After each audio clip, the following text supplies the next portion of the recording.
हरे कृष्ण. श्रीमद भगवद्गीता जशी आहे तशी अध्याय 13वा अध्यायाचं नाव आहे क्षेत्रज्ञ विभाग योग. 8 ते 12 एकत्र श्लोक आहेत. त्याचं तात्पर्य 14व्या पॅरेग्राफ पासून वाचणार आहोत. 14व्या पॅरेग्राफ म्हणजे शेवटून बघितलं तर तो 3रा पॅरेग्राफ आहे. तर सुरू करण्याआधी श्रील प्रभुपादांना प्रार्थना करूया. हे श्रील प्रभुपाद, आम्ही भगवद्गीता हा ग्रंथ वाचून समजून घेण्याचा प्रयत्न करीत आहोत. त्यासाठी आम्हाला आशीर्वाद द्या. धन्यवाद प्रभुपाद.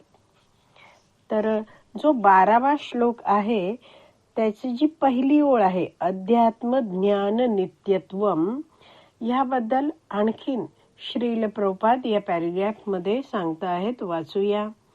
आत्मसाक्षात्काराविषयी सांगायचे तर या ठिकाणी स्पष्टपणे सांगण्यात आले आहे की भक्तियोग हा विशेष करून व्यवहार्य आहे. तर आत्मसाक्षात्कार ज्याला करायचा आहे त्याने भक्तियोग करावा. पुढे वाचते आहे, जेव्हा भक्तीचा विचार केला जातो तेव्हा मनुष्याने आत्मा आणि परमात्मा यांच्या संबंधाचा विचार केला पाहिजे.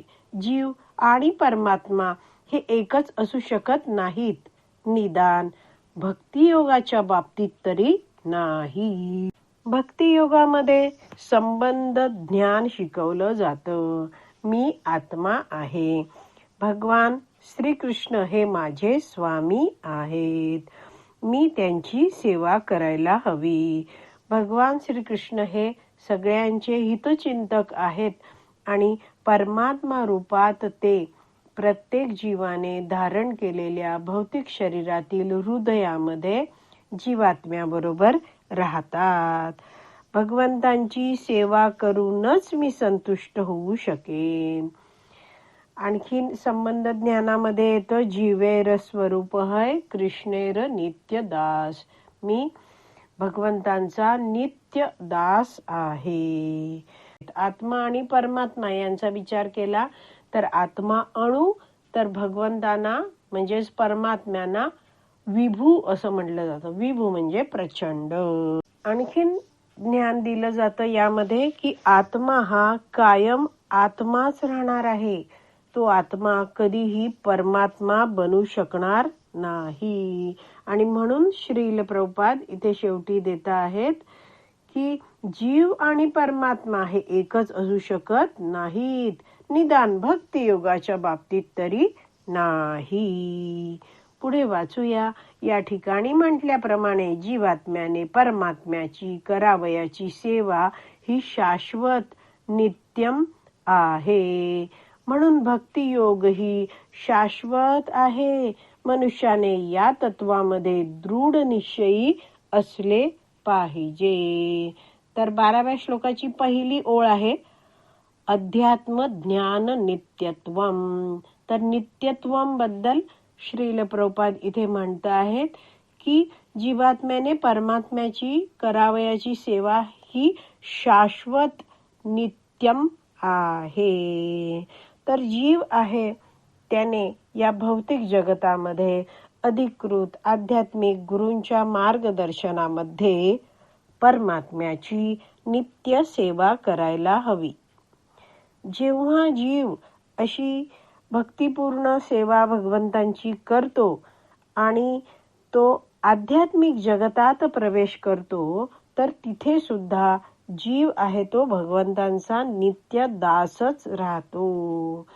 तर अशी ही जी भक्ती आहे म्हणजेच भक्ती योग आहे तो शाश्वत आहे. तर भक्ती योग तर भक्ताद्वारे भगवंतांची केली जाणारी सेवा आहे ती सुद्धा शाश्वत आहे. तर भक्त दृढपणे नित्य भगवंतांच्या भक्तिमय सेवेमध्ये संलग्न असतो.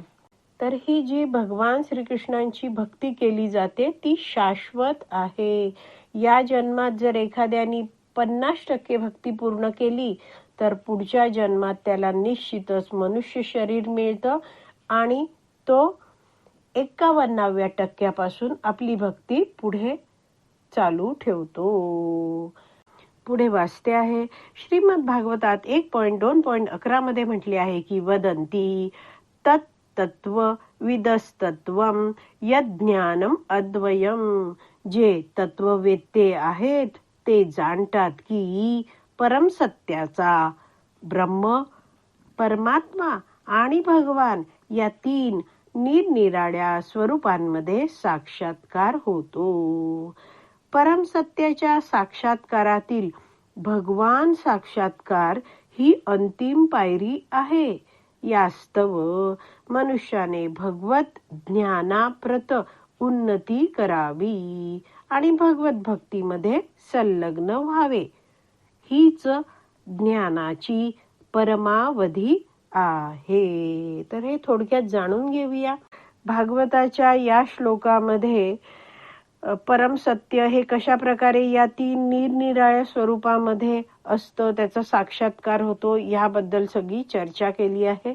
तुम्हाला जर जास्त वर्णन हवं असेल तर तुम्ही श्लोक श्रीमद भागवतमचा वाचू शकता. त्याच्यावर श्रील प्रभुपादांनी अतिशय सुंदर तात्पर्य लिहिलं आहे. तर जो ज्ञान योगी आहे तो या ब्रह्मन साक्षात्काराची प्राप्ती करतो. परमात्मा रूपात भगवंत सर्वत्र आहेत, सगळ्यांच्या शरीरात आहेत, प्रत्येक कणाकणात आहेत. असे भगवंत सर्वज्ञ आहेत हे जाणून हा जो ध्यान योगी आहे तो परमात्म्यावर ध्यान करतो आणि त्याला परमात्मा साक्षात्कार होतो. आणि तिसरा साक्षात्कार आहे भगवान साक्षात्कार. यामध्ये व्यक्ती अधिकृत गुरु शिष्य परंपरेच्या भक्तांच्या मार्गदर्शनात वैदिक शास्त्राचं नियमितपणे श्रवण करतो आणि तो भक्तांच्या मार्गदर्शनामध्ये भक्ती योग करतो आणि त्यामुळे तो भगवंतांची दृढपणे श्रद्धेने सेवा करतो.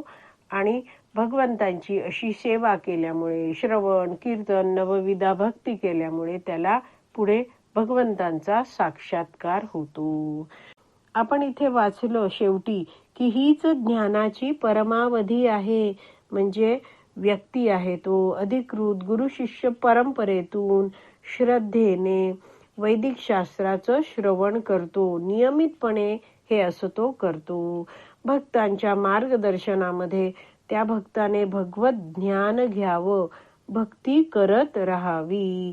तर हीच ज्ञानाची परमावधी आहे.